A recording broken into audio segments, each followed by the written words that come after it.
You're not going to escape working with your emotions. You're not going to escape your feelings. If you're emotionally illiterate and emotionally numb, you are dumber for it. And you're far more likely to fall into the blind spots of your unconscious because you're living in denial.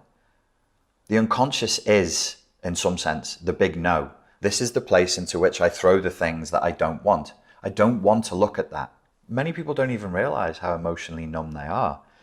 You don't just have primary emotions that you're dealing with. You have a thing called meta emotions. So you have an emotion, and then you have the emotions behind that emotion at a more nuanced, descriptive level.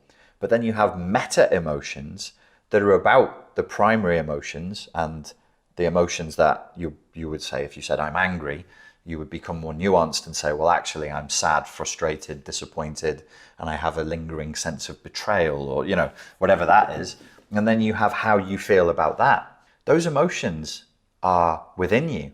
They are unconscious. They come from the unconscious. They're primal. That's the level of id.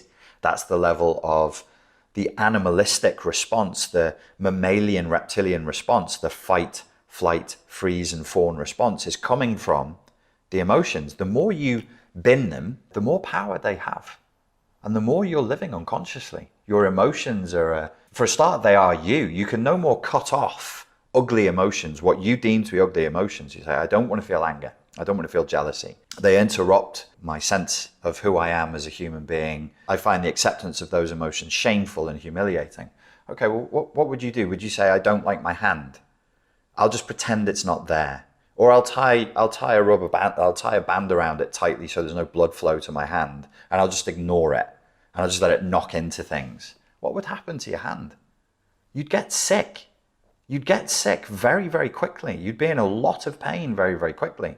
You can't just tie off with ligatures bits of your emotions and say, oh no, that's not me. No, it is you. All of it is you.